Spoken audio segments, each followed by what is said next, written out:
Olá, gente, sejam muito bem-vindos. Mais um dia, mais um encontro nosso com a Palavra de Deus. O nosso clube se reúne diariamente para lermos a Bíblia. E hoje é o dia de número 273 do nosso plano de 365 dias. Vamos fazer uma oração e vamos dar continuidade no livro de Jeremias, tá? A partir do capítulo 7. Senhor, te louvo, te agradeço. Quero levantar as minhas mãos para dizer: o Senhor é muito bom e as suas misericórdias duram para sempre. Senhor, bondoso, querido e amado, aqui estamos mais uma vez reunidos diante da Tua presença. Estamos, sim, porque o Senhor é um Deus onipresente. Comigo aqui, com essa pessoa do outro lado, onde quer que ela esteja, sabemos que o Senhor se faz presente. Então pedimos que na beleza da companhia do Espírito Santo, o Senhor nos revele a Tua Santa Palavra, nos ajude a crescer em conhecimento e que isso faça parte também do nosso entendimento. Oramos em nome de Jesus. Amém. Vou colocar aqui a Bíblia na tela.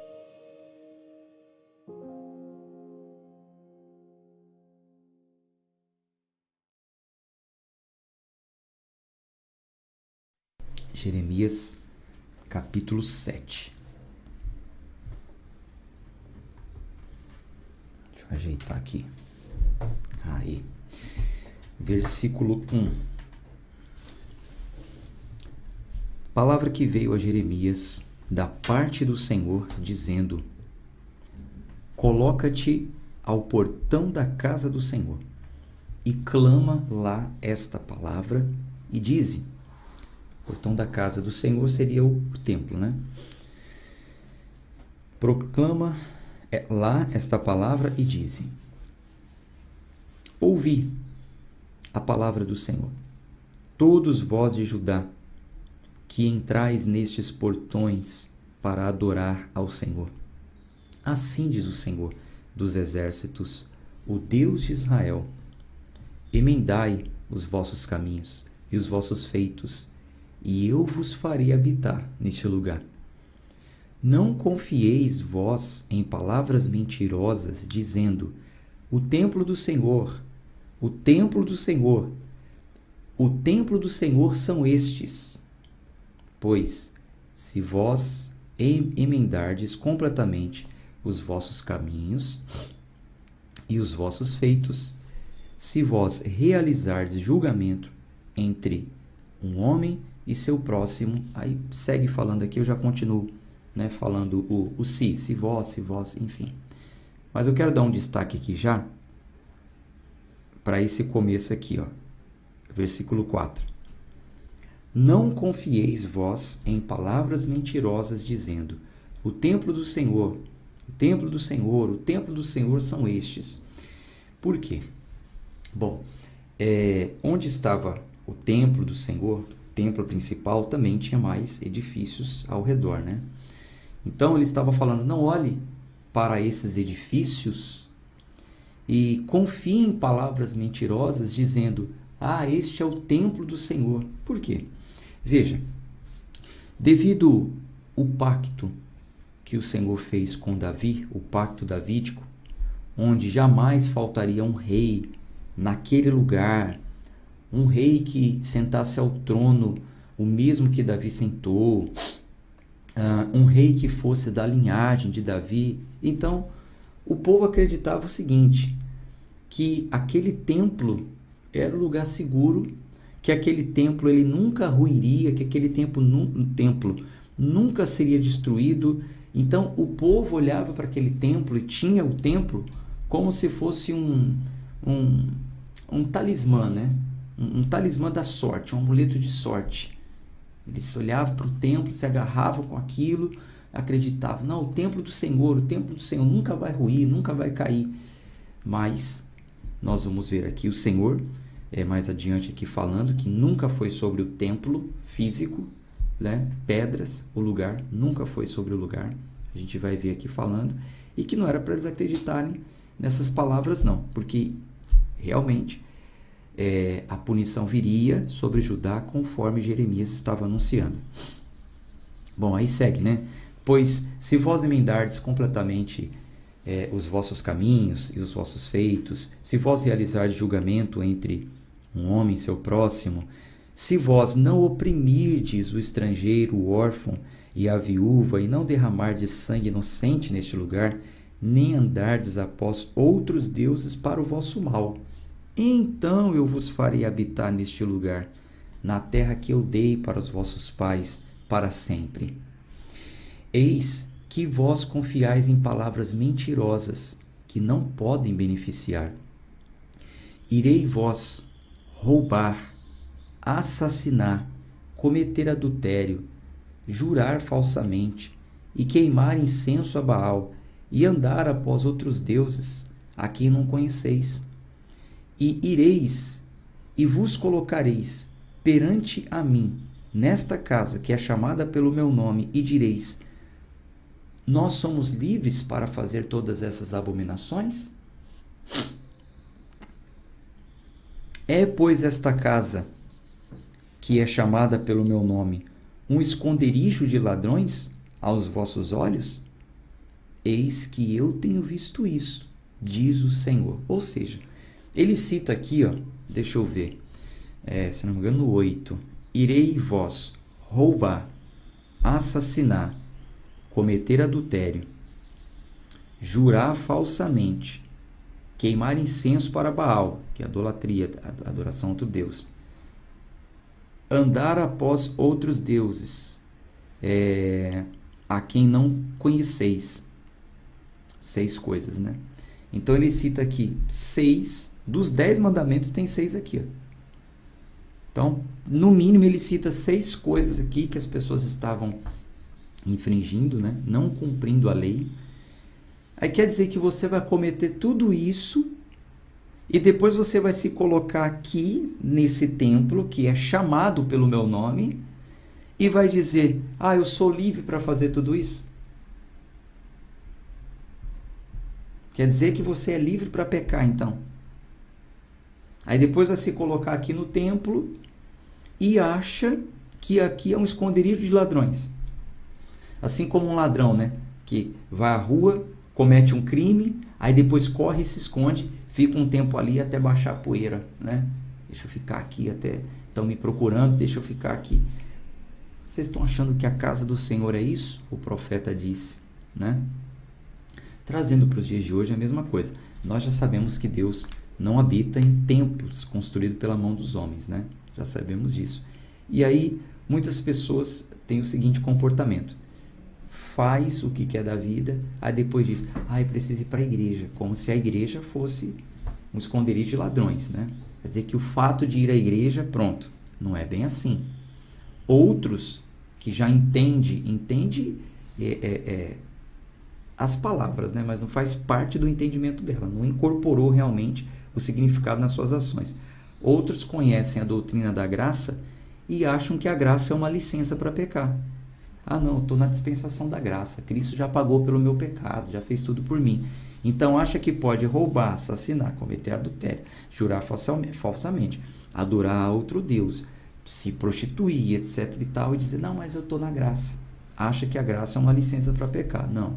A graça é o favor imerecido do Senhor, o que Ele já fez por nós e nos estendeu, né, a oportunidade da salvação. Mas a gente não tem licença para sair fazendo tudo quanto é coisa errada e depois querer correr para, entre aspas, debaixo da graça. Então, o Senhor diz: eu estou vendo isso. Eis que eu tenho visto isso, diz o Senhor. Porém, ide vós agora para meu lugar, que está em Siló, onde no princípio eu coloquei o meu nome, e vede o que eu fiz pela perversidade do meu povo Israel.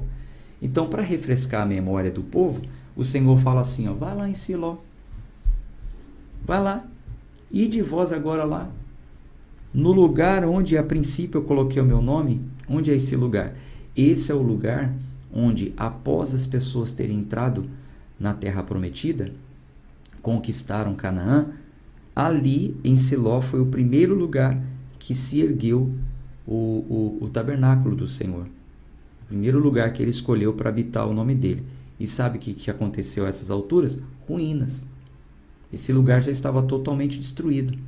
Então o Senhor está falando, vocês estão achando que o templo do Senhor, vocês têm garantia, vocês estão achando que isso aqui é para sempre? Vai lá no primeiro lugar onde habitou o meu nome e veja como está. Porque do mesmo jeito que lá está em ruínas, por causa da perversidade do meu povo, aqui não vai ser diferente. Versículo 13. E agora, porque vós tendes feito todas essas obras, diz o Senhor, e eu vos falei, madrugando e falando, porém vós não ouvistes, e eu vos chamei, porém vós não respondestes. Portanto, eu farei a esta casa que é chamada pelo meu nome, em que vós confiais, e ao lugar que eu dei a vós e aos vossos pais, como fiz a Siló. E vos lançarei da minha presença, assim como expeli todos os vossos irmãos, a toda semente de Efraim. Portanto, Jeremias está falando para Jeremias, portanto, Jeremias, não ores por este povo, nem levantes clamor, nem oração por eles, nem façais intercessão a mim, pois eu não ouvirei. Já pensou? O profeta, não adianta nem orar por esse povo. Lembra que Jeremias tinha levantado uma lamentação? Falei para vocês, Jeremias levantou aqui uma lamentação, inclusive ele tem um livro só de lamentações. Mas o Senhor diz, por esse povo, nem ora, porque eu não vou ouvir. Não vês tu que eles fazem nas cidades de Judá e nas ruas de Jerusalém? Os filhos juntam madeira e os pais acendem o fogo, e as mulheres amassam suas massas para fazerem bolos para a rainha do céu, e derramam ofertas de bebida para outros deuses, para que eles possam me provocar a ira. Você não está vendo, Jeremias? Olha o que eles estão fazendo. A adoração deles é a rainha dos céus, a astrologia, né? Confiavam na astrologia, né? A adoração deles é aos outros deuses. Estão me provocando a ira. Eles provocaram-me a ira, diz o Senhor. Não provocaram eles a si mesmos para a confusão das suas próprias faces? Portanto, assim diz o Senhor Deus, eis que a minha ira e a minha fúria serão derramados sobre este lugar, sobre homem e sobre animal, e sobre as árvores do campo, e sobre o fruto do chão, e se queimará, e não se apagará. Assim diz o Senhor dos Exércitos, o Deus de Israel, colocai vossas ofertas queimadas com os vossos sacrifícios, e comei a carne. Pois eu não falei a vossos pais, nem ordenei-lhes, no dia em que os trouxe para fora da terra do Egito, a respeito de ofertas queimadas ou sacrifícios. Porém isto lhes ordenei, dizendo, obedecei minha voz, e eu serei vosso Deus, e vós sereis meu povo, e andai em todos os caminhos que vos tenho ordenado, para que vos vá bem. Então, em todo o contexto aqui, né, onde o Senhor está falando sobre colocar ofertas queimadas e sacrifícios, nós vemos aqui no meio do contexto, no versículo 22, o Senhor falando o seguinte, eu não ordenei que eles fizessem isso. Né? Olha aqui, versículo 22. Pois eu não falei a vossos pais, nem ordenei-lhes, no dia em que os trouxe para fora do Egito, a respeito de ofertas queimadas e sacrifícios. Não é que o Senhor não queria que isso fosse feito. A gente sabe que no velho concerto, na velha aliança, os rituais de sacrifícios eram vigentes. Isso era para acontecer. Porém, traduz-se melhor essa expressão a respeito de ofertas queimadas e sacrifícios da seguinte forma. Eu não falei, eu não me dirigi ao povo quando eles chegaram à terra prometida a respeito de sacrifício, né?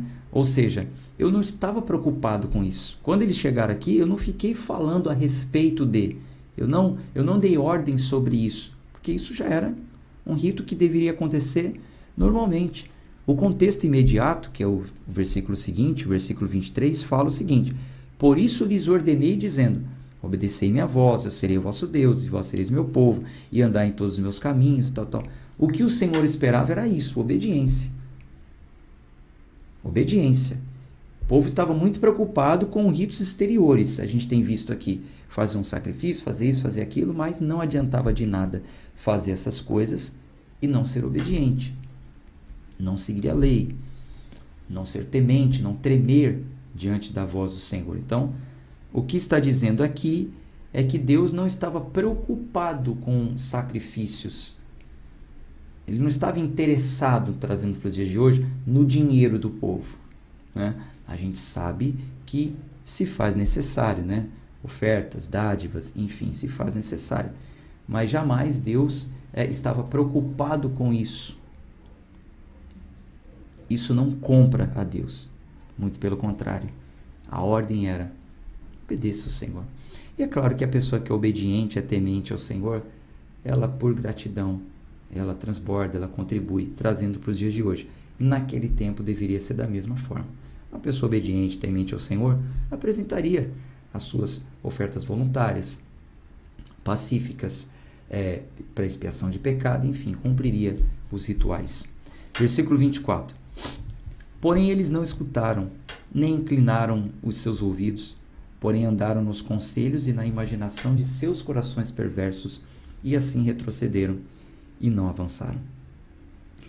Desde o dia em que vossos pais saíram da terra do Egito até este dia, eu vos enviei todos os meus servos, os profetas, diariamente, madrugando e enviando-os. Contudo, eles não me escutaram, nem inclinaram seus ouvidos, porém endureceram a sua cerviz e fizeram pior que seus pais. Portanto, tu falarás todas essas palavras para eles, porém eles não te escutarão. Tu também os chamarás, porém eles não te responderão. Porém tu lhes dirás: esta é uma nação que não obedece à voz do Senhor seu Deus, nem recebe correção. A verdade já pereceu e foi cortada de sua boca. Corta teu cabelo, ó Jerusalém, e lança-o fora, e ergue uma lamentação sobre os lugares altos, pois o Senhor rejeitou e abandonou a geração de seu furor. Porque os filhos de Judá fizeram o mal à minha vista, diz o Senhor. Eles colocaram as suas abominações na casa sobre a qual é invocado o meu nome, e eles edificaram os lugares altos de Tofete, que está no vale do filho de Rinom, para queimar os seus filhos e as suas filhas no fogo, o que eu não lhes ordenei, e nem chegou ao meu coração. Então, essa aqui era uma prática do local, né? Sacrifício a outro deus, ao deus Moloque, passavam crianças pelo fogo, ofereciam crianças queimadas, enfim. Isso aqui já foi muito falado nos livros anteriores, né? Então, mais uma vez aqui há uma denúncia para o povo que se uniu com essas práticas, com esses ritos, né? Versículo 32. Portanto, eis que os dias vêm, diz o Senhor, em que este não será mais chamado Tofete, nem o vale do filho de Rinom, mas o vale da matança, pois eles enterrarão em Tofete, até não haver mais lugar, e as carcaças deste povo servirão de comida para as aves do céu e para os animais da terra, e ninguém os espantará. Então eu farei cessar das cidades de Judá e das ruas de Jerusalém a voz de regozijo, e a voz de júbilo, e a voz do noivo, e a voz da noiva, pois a terra será desolada. Vamos para o capítulo 8. E aqui no capítulo 8 nós temos uma curiosidade. Você já ouviu falar sobre o bálsamo de Gileade? Ou a mensagem, há um bálsamo em Gileade. Tem até uma canção, né? Há um bálsamo em Gileade, né? Acho que do Diante do Trono. Você já ouviu falar? Você já recebeu unção com bálsamo? Já participou? Olha, tal dia nós vamos ungir com bálsamo, tal. Porque tem cura, o bálsamo cura e tal, enfim. Tem algumas igrejas que inclusive o bálsamo é colorido, né? Tem algumas cores, tem um bálsamo vermelho, tem um bálsamo disso, um bálsamo daquilo. Tem gente falando, já ouvi sim, mas nunca recebi. Eu vou ler o capítulo 8 e no final vou falar sobre esse bálsamo. Lembrando, gente, desculpe, eu não quero causar chateação em ninguém. Eu não quero mandar na sua igreja, longe de mim tal coisa, determinar que igreja você frequenta ou não. Nós estamos lendo a Bíblia e o meu compromisso não é com igreja nenhuma. Eu não tenho amarra com a igreja nessa leitura. Claro que eu estou ligado à igreja, tá? O corpo de Cristo. Eu estou em um ministério. Eu estou debaixo de pastoreio também. Eu tenho pastores que me pastoreiam também, tá? Eu tenho lideranças. Eu participo, enfim. Mas o que eu estou dizendo aqui é o seguinte, que o que eu falo é o que está na Bíblia. Se alguma igreja pratica ou não, aí eu já não posso fazer nada, tá? Talvez algumas pessoas durante a leitura fiquem tristes, decepcionadas, está falando da minha igreja. Não, não estou falando da sua igreja, estou falando do que está na Bíblia, tá? Vamos ler e vamos ver o que a Bíblia fala sobre o bálsamo de Gileade, tá? Bom, vamos à leitura.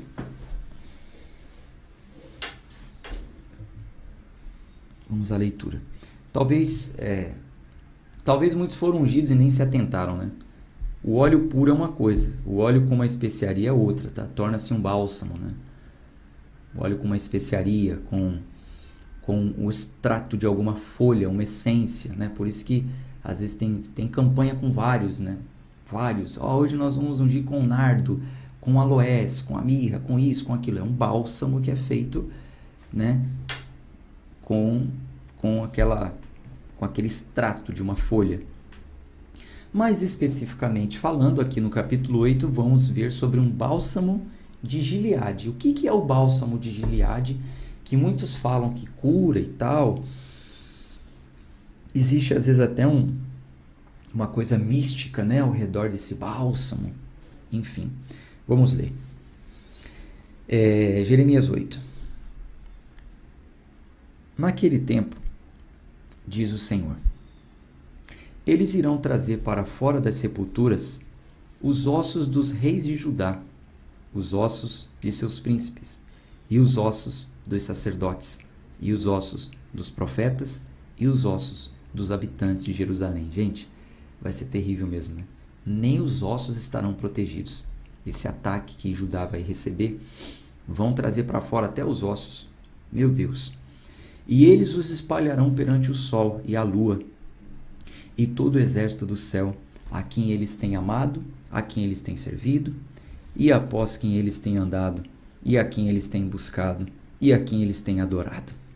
Eles não serão reunidos, nem serão enterrados, eles serão por esterco sobre a face da terra. Vou colocar a Bíblia aqui. Obrigado aí por quem avisou, tá?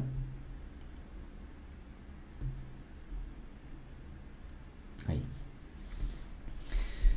Versículo 3. E a morte será escolhida ao invés de vida, por todo o remanescente daqueles que sobrarem desta família maligna, que restarem em todos os lugares para onde eu os tenho impelido, diz o Senhor dos Exércitos.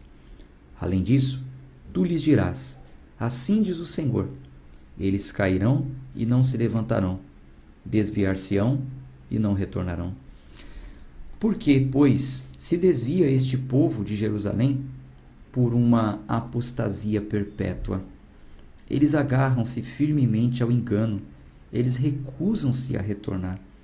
Eu escutei e ouvi, porém eles não falaram corretamente. Nenhum homem arrepende-se de sua perversidade, dizendo, o que eu tenho feito? Cada um atenta para o seu rumo, como o cavalo arroja-se para dentro da batalha. Sim, a cegonha no céu conhece os seus tempos determinados, e a tartaruga, e o grou, e a andorinha observam o tempo de sua vinda. Porém, o meu povo não conhece o juízo do Senhor. Ele cita aqui as espécies migratórias, né, que sabe a hora de migrar de um lado para o outro, mas o povo mesmo não entende que é a hora de mudança. Ele está falando, né? Versículo 8. Como, pois, dizeis, nós somos sábios, e a lei do Senhor está conosco? Eis que certamente em vão fez ele isso. A pena dos escribas é vã. Como vocês acham que são sábios? Como que vocês acham que vocês podem mudar a palavra? O que já estava determinado, quer dizer que Deus está falando uma coisa e vocês acham que é do jeito de vocês? É em vão isso aí. Versículo 9. Os homens sábios estão envergonhados. Eles estão consternados e capturados.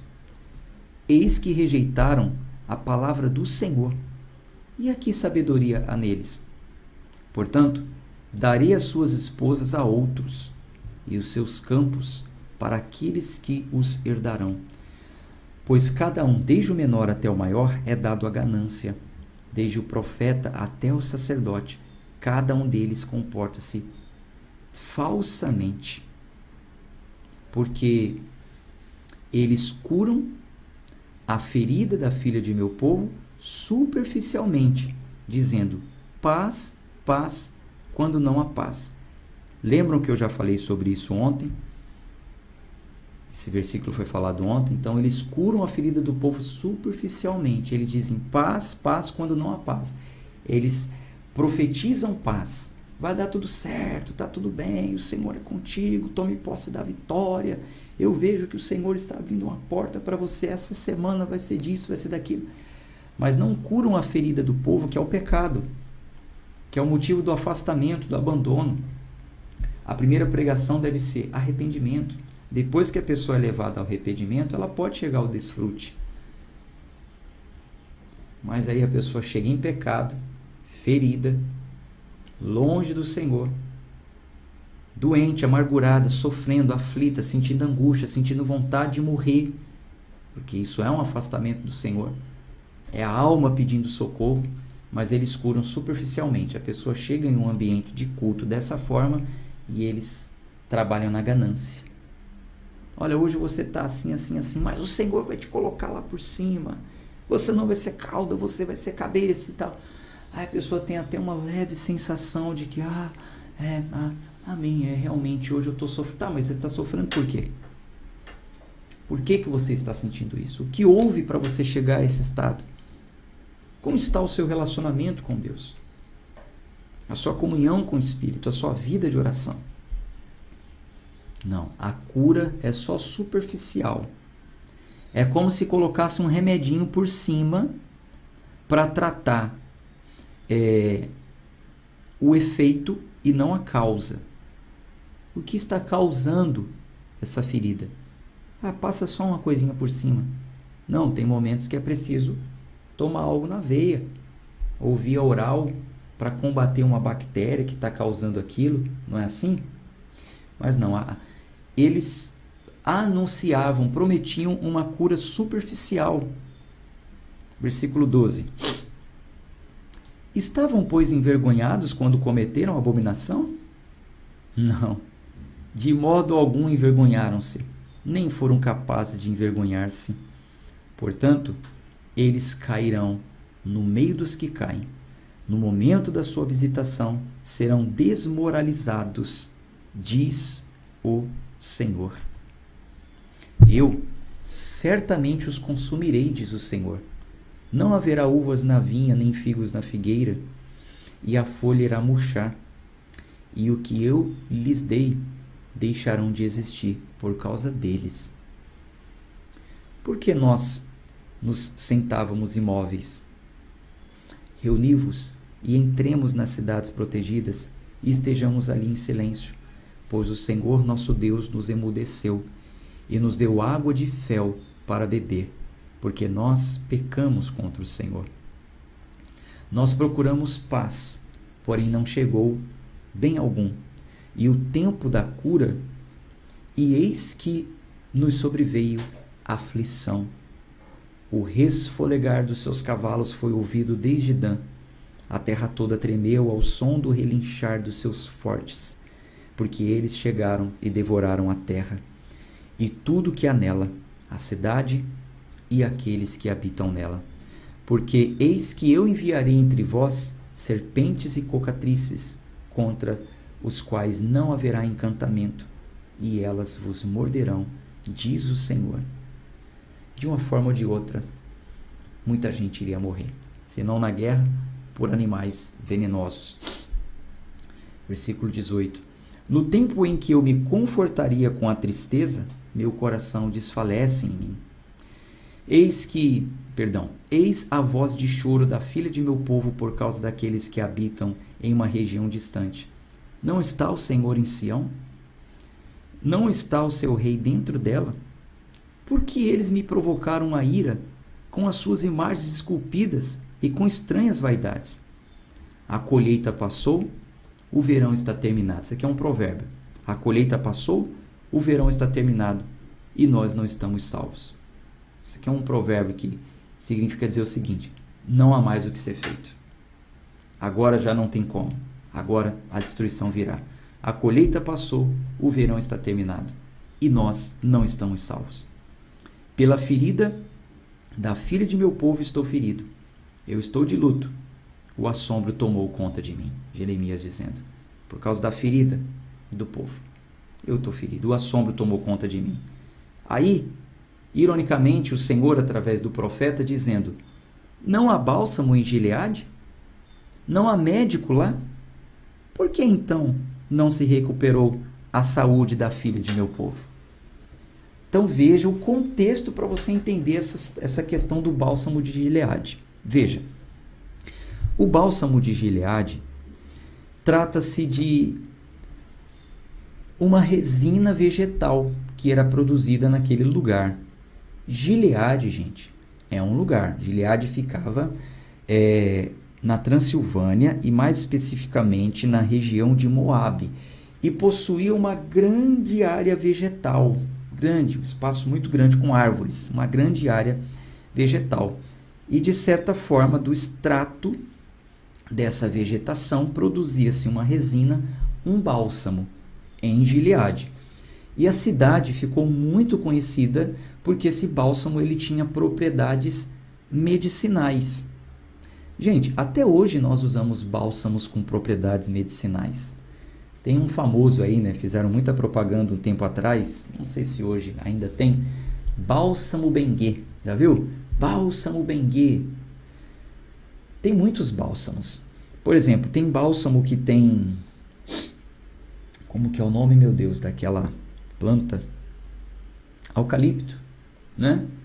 Tem bálsamo com eucalipto, que passa sobre contusões, passa sobre hematoma, lugar que está um pouco inchado, tá meio inflamado, aí vai e passa. Eu lembro que a minha querida avó, minha saudosa avó, ela sempre passava nas pernas. Ela gostava de passar álcool mesmo, mas com eucalipto, e também tinha o bálsamo, conhecido como doutorzinho. Alguém já ouviu falar? Doutorzinho. Tem uma outra especiaria, agora esqueci o nome, que tem no doutorzinho. Uma pomadinha que vinha na latinha também, tipo uma pastinha, uma resina. Aquilo esfriava, né? Eu me lembro que quando soprava assim, ficava até gelado. Meu Deus, qual é o nome? Fugiu da minha memória agora. Se alguém lembrar, coloque aí nos comentários qual é o nome daquela pastinha. Babosa. São assim, para queimadura. Mas tem um...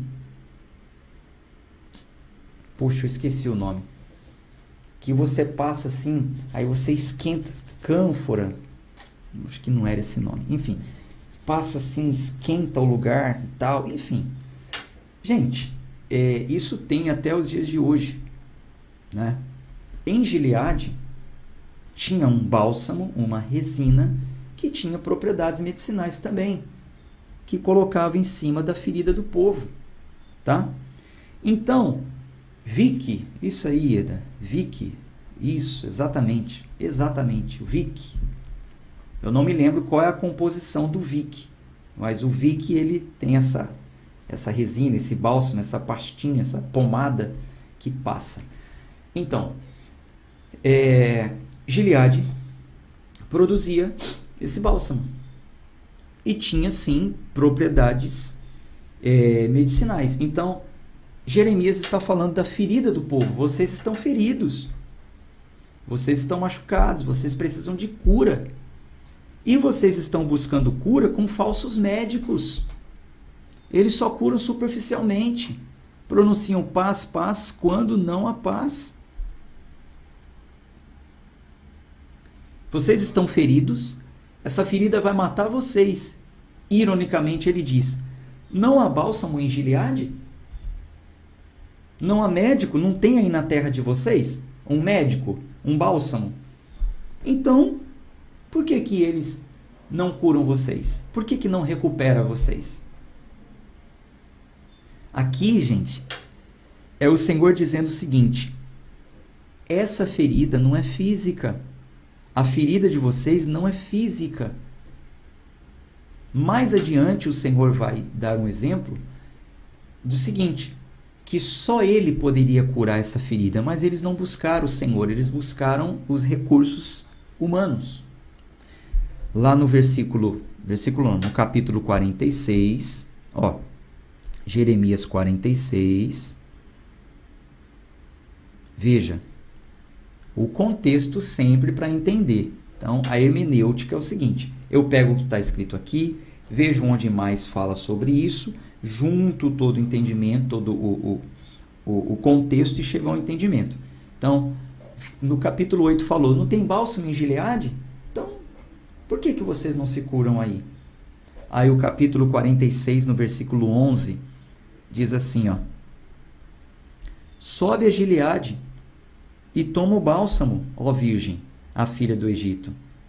Em vão irás tu usar muitos remédios, pois tu não serás curada. Entende? Lá no capítulo 8 suscita, ironicamente, provoca. No capítulo 46 vem a conclusão dizendo, não é assim que vocês seriam curados. Pode ir, vá lá em Gileade buscar o bálsamo. Não é o bálsamo que vai curar a sua ferida espiritual. O problema do pecado, o que vocês estão vivendo, só o Senhor poderia curar. Então, gente, é o seguinte, bálsamo de Gileade, trazendo para os dias de hoje, é como se fosse um remédio.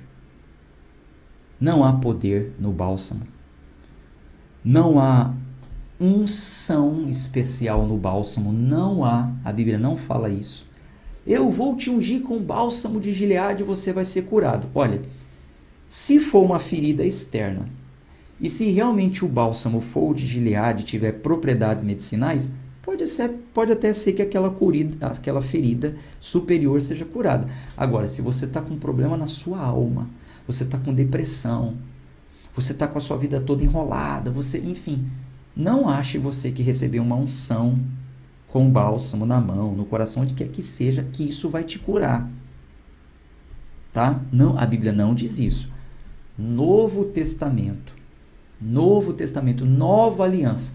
Cristo é o ungido, e não com óleo, ele recebe o Espírito Santo. Hoje, o Espírito Santo é esse óleo, e Cristo, por promessa, derrama o Espírito Santo sobre todos que o aceitam.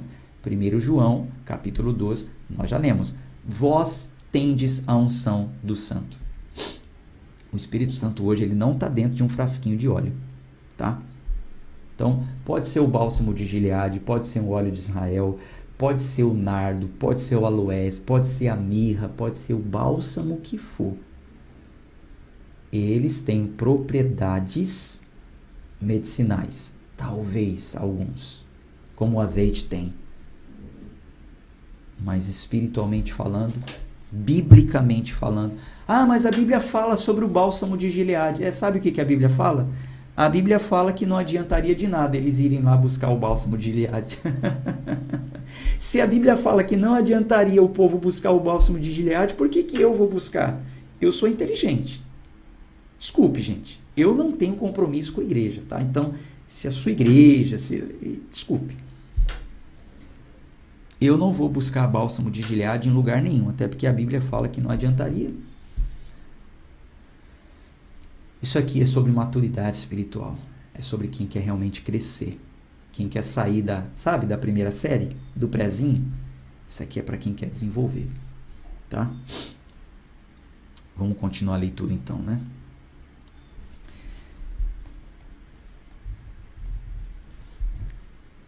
Capítulo 9.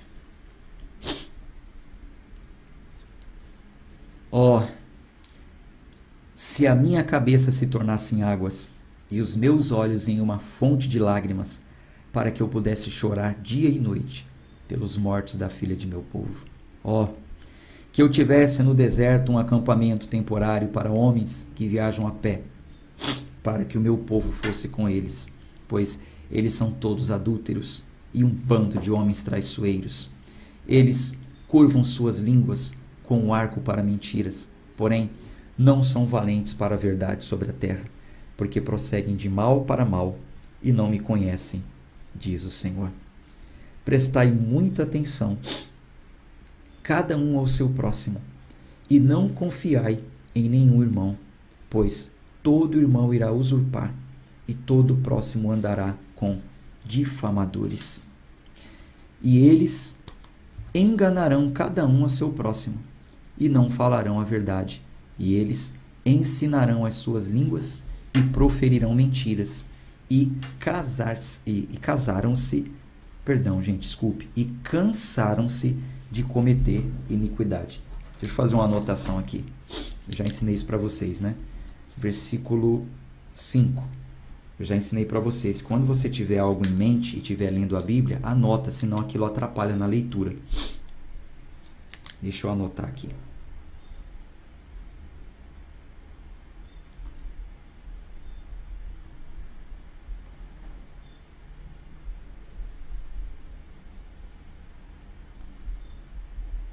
Você tem um compromisso, você tem alguma coisa, veio um pensamento à sua mente, uma ideia. Durante a leitura, anota, senão o seu cérebro vai ficar brigando com a informação atual e com aquilo que ele não quer que você esqueça. Ele quer te ajudar a não esquecer, isso é comprovado, tá? Aí você anota que você manda uma informação para o seu cérebro, ele vai entender o seguinte, ele já anotou, não vai esquecer. É interessante. Na hora libera o espaço e você consegue concentrar novamente. Bom, vamos para o versículo 6. Tua habitação está no meio do engano. Por meio do engano recusam-se a me conhecer, diz o Senhor. Portanto, assim diz o Senhor dos Exércitos: eis que eu os fundirei e os provarei, pois como eu agirei por causa da filha de meu povo? A sua língua é como uma flecha atirada que profere engano. Com a sua boca, cada um fala pacificamente ao seu próximo, mas no coração prepara-lhe emboscada. Não os visitarei por essas coisas? Diz o Senhor. Não será minha alma vingada de uma nação como esta? Pelos montes erguerei um choro e pranto, e pelas habitações do deserto uma lamentação, porque elas estão completamente queimadas, tanto que ninguém pode atravessá-las, nem podem os homens ouvir a voz do gado. Tanto as aves dos céus quanto os animais fugiram e se foram. E eu farei de Jerusalém montões, e um antro de dragões, e farei as cidades de Judá desoladas, sem habitante. Quem é o homem sábio que possa entender isso? E quem é aquele a quem a boca do Senhor falou, para que ele possa declarar isso? Por que razão a terra perece e está completamente queimada como um deserto que ninguém atravessa? E o Senhor diz: porque eles abandonaram a minha lei, a qual eu coloquei perante eles, e não obedeceram à minha voz, nem andaram nela. Mas andaram após a imaginação do seu próprio coração, e após os balaíns, conforme seus pais lhe ensinaram. Portanto, assim diz o Senhor dos Exércitos, o Deus de Israel: eis que eu alimentarei com absinto este povo, e darei água de fel para beber. O absinto era feito de planta também, né? E tinha um gosto muito amargo. Eu também os dispersarei entre os pagãos, a quem nem eles e nem os seus pais conheceram, e enviarei uma espada após eles, até que eu os consuma. Assim diz o Senhor dos Exércitos: considerai e chamai as pranteadeiras, para que possam vir, e mandai buscar mulheres habilidosas para que venham, e que se apressem e ergam um pranto por nós, e que nossos olhos percam o vigor com lágrimas, e nossas pálpebras jorrem águas. Porque uma voz de pranto se ouve em Sião. Como nós estamos arruinados, nós estamos verdadeiramente perplexos, porque abandonamos a terra, porque nossas habitações nos expeliram. Contudo, ouvi a palavra do Senhor, ó vós mulheres, e que vosso ouvido receba a palavra da sua boca, e ensinai vossas filhas o pranto, e cada uma a sua vizinha a lamentação, porque a morte adentra nossas janelas e entrou nos nossos palácios para cortar os filhos do lado de fora e os homens jovens das ruas. Fala, assim diz o Senhor, até as carcaças dos homens cairão como esterco sobre o campo aberto e como punhado atrás do segador, e ninguém irá catá-las. Assim diz o Senhor. Não se glorie o homem sábio na sua sabedoria, nem se glorie o homem poderoso no seu poder, tampouco se glorie o homem rico em suas riquezas. Mas permitam aquele que se gloria gloriar-se nisto, que ele me conheça e saiba que eu sou o Senhor, que faço misericórdia, juízo e justiça na terra, pois nestas coisas me deleito, diz o Senhor. O versículo é muito claro, né, gente? Já está muito explícito aqui, né? Não é que todo mundo tem que ser fraco, não é que todo mundo tem que ser pobre, né? Mas se alguma glória há, se devemos nos gloriar em algo, não é na nossa força, na nossa sabedoria, na nossa riqueza, mas é em conhecer a misericórdia do Senhor. Versículo 25. Eis que os dias vêm, diz o Senhor, em que eu punirei todos aqueles que são circuncidados com os incircuncisos. Egito e Judá e Edom e os filhos de Amon e Moabe e todos os que estão nas regiões extremas que habitam no deserto, pois todas essas nações são incircuncisas e toda a casa de Israel é incircuncisa no coração. Então, se é circuncidado, se é incircuncidado ou não, ritos exteriores, não importa. O Senhor estava falando aqui. Todos receberiam punição porque não eram circuncidados no coração. E já falamos também sobre isso ontem, né? Na leitura de ontem. Vamos para o capítulo 10.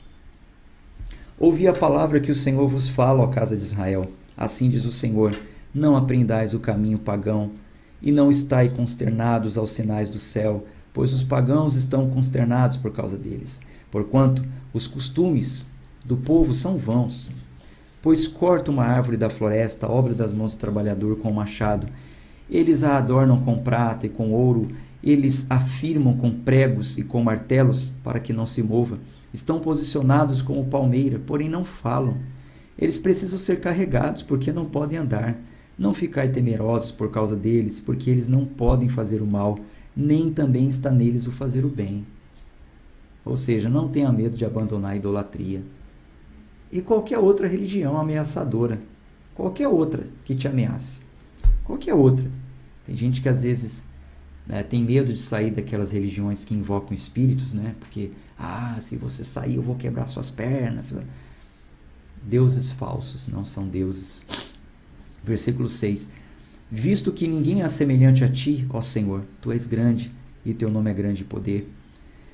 Quem não temeria a ti, ó Rei das nações? Pois a ti isto pertence, visto que dentre todos os homens sábios das nações e em todos os seus reinos não há ninguém semelhante a ti, mas todos eles são estúpidos e tolos. O tronco é um ensino de vaidades, trazem prata batida de Tarsis e ouro de Ufaz, a obra de um trabalhador e das mãos de um fundidor, vestem-se de azul e púrpura, todos são obras de homens habilidosos, porém, é o Senhor verdadeiro Deus, Ele é o Deus vivo e um Rei eterno. Ao seu furor a terra irá tremer, e as nações não serão capazes de aguentar sua indignação. Deste modo, lhes direis, os deuses que não fizeram os céus e a terra, até eles irão perecer sobre a terra e debaixo dos céus. Ele fez a terra pelo seu poder, ele estabeleceu o mundo pela sua sabedoria, ele estendeu os céus pelo seu discernimento. Quando ele pronuncia sua voz, há uma grande quantidade de águas nos céus, e ele faz os vapores subirem desde os confins da terra. Ele faz relâmpagos com chuva, ele faz o vento sair dos seus tesouros. Todo homem é bruto em seu conhecimento, todo fundidor fica perplexo diante da sua imagem esculpida, pois a sua imagem fundida é falsidade, e nelas não existe nenhum fôlego. Elas são vaidade e obra de erros. No tempo da visitação, elas perecerão. A porção de Jacó não é semelhante a elas, pois ele é o anterior a todas as coisas, e Israel é a vara da sua herança. O Senhor dos exércitos é seu nome. Ajunta da terra a tua mercadoria, ó habitante da fortaleza, porque assim diz o Senhor, eis que desta vez a arremessarei como se fora de uma funda, os habitantes da terra, e os angustiarei para que venha sentir isso. Ai de mim por causa da minha ferida, ai de mim por causa da minha ferida é dolorosa, porém eu disse, verdadeiramente esta é uma tristeza, e eu tenho que suportá-la. Meu tabernáculo está saqueado, e todas as minhas cordas estão rompidas. Meus filhos se vão de mim, e já não existem. Não há mais ninguém para estender minha tenda e para levantar as minhas cortinas, pois os pastores tornaram-se estúpidos e não buscaram ao Senhor. Portanto, eles não prosperarão, e todos os seus rebanhos serão espalhados. Eis que o barulho do rumor é chegado, e um grande tumulto proveniente da região do norte para fazer as cidades de Judá desoladas e uma toca de dragões. Ó Senhor, eu sei que o caminho do homem não está nele mesmo, nem encontra-se nele o dirigir dos seus passos. Olha isso. Grife isso aí na sua Bíblia. O Senhor, ó Senhor, corrige-me, porém com julgamento, não em tua ira, para que não me reduzas a nada. Derrama a tua fúria sobre o pagão, que não conhece a ti, e sobre as famílias que não invocam teu nome, pois eles tragaram a Jacó, e devoraram, e consumiram, e desolaram a sua habitação. Vamos para o capítulo 11. É uma leitura dinâmica também, a gente já conclui aqui. São partes, que apenas ajudam a entender toda a história, não há muito o que interpretar. Palavra que veio a Jeremias da parte do Senhor, dizendo: Ouvi vós as palavras deste pacto, e falai aos homens de Judá e aos habitantes de Jerusalém, e dize-lhes: Assim diz o Senhor Deus de Israel: Amaldiçoado seja o homem que não obedecer às palavras desse pacto, que ordenei aos vossos pais, no dia em que os tirei da terra do Egito, da fornalha de ferro, dizendo: Obedecei a minha voz, e fazei conforme tudo que eu vos ordenei, e vós sereis meu povo, e eu serei vosso Deus. Para que eu possa realizar completamente o juramento que fiz aos vossos pais, e dar-lhes uma terra que mana leite e mel, como é neste dia. Então eu respondi e disse: Que assim seja, ó Senhor. Então o Senhor me disse: Proclama todas essas palavras nas cidades de Judá e nas ruas de Jerusalém, dizendo: Ouvi vós as palavras desse pacto e cumpri-as, pois eu seriamente adverti aos vossos pais no dia em que os tirei da terra do Egito até este dia, madrugando e advertindo, dizendo: Obedecei a minha voz. Contudo, eles não obedeceram, nem inclinaram os seus ouvidos, porém andaram cada um na imaginação do seu coração malvado. Portanto, eu trarei sobre eles todas as palavras desse pacto, as quais eu ordenei que lhes cumprissem, porém eles não fizeram. E o Senhor disse para mim: Há uma conspiração entre os homens de Judá e entre os habitantes de Jerusalém. Eles retornaram às iniquidades dos seus antepassados, os quais se recusaram a ouvir minhas palavras, e eles se foram após outros deuses para os servirem. A casa de Israel e a casa de Judá quebraram meu pacto que estabeleci com seus pais. Portanto, assim diz o Senhor: Eis que eu trarei o mal sobre eles, e não serão capazes de escapar. Ainda que eles clamem a mim, eu não os escutarei. Então as cidades de Judá e os habitantes de Jerusalém irão e clamarão aos deuses a quem eles oferecem incenso. Porém, eles não os salvarão, de modo algum no tempo da sua aflição. Pois conforme o número das tuas cidades eram os teus deuses, ó Judá, conforme o número das ruas de Jerusalém, levantaste altares para aquela coisa vergonhosa, até altares para queimar incenso a Baal. Portanto, não ores por este povo, nem ergas um clamor ou oração por eles, pois eu não os ouvirei quando clamarem a mim pela sua aflição. O que a minha amada faz em minha casa, visto que ela forjou lascívia com muitos, e a carne santa passou de ti? Quando tu fazes o mal, então tu te regozijas. O Senhor chamou teu nome, uma oliveira verde, bela e de fruto excelente. Com o barulho de um grande tumulto, ele ateou fogo ao redor dela, e se quebraram seus ramos. Pois o Senhor dos exércitos que te plantou pronunciou mal contra ti, por causa do mal da casa de Israel e da casa de Judá, o qual fazem contra si mesmos, para me provocar a ira, ao oferecer incenso a Baal. E o Senhor deu-me conhecimento disto, e eu sei isto. Então me mostraste os seus feitos. Porém, eu era como um cordeiro, ou um boi que é levado ao matadouro, e eu não sabia que eles tinham planejado intentos malignos contra mim, dizendo: destruamos a árvore com seu fruto, e cortemo-lo da terra dos viventes, para que o nome não seja mais lembrado. Jeremias está pronunciando essas coisas, e ele fala: quanto a ele, quanto a mim, Porém eu era como um boi que é levado ao matadouro. Eu não sabia que eles tinham planejado intentos malignos contra mim. Jeremias não sabia que estavam tramando contra ele, que ele estava sendo levado para o matadouro, assim como leva um boi, né? Sem saber que vai morrer. Eles queriam destruí-lo totalmente. A árvore e o fruto, né? Dizendo aqui. Ou seja, Jeremias não era casado, Jeremias não tinha filho. Então eles pensavam, vamos matar ele e a gente acaba de vez.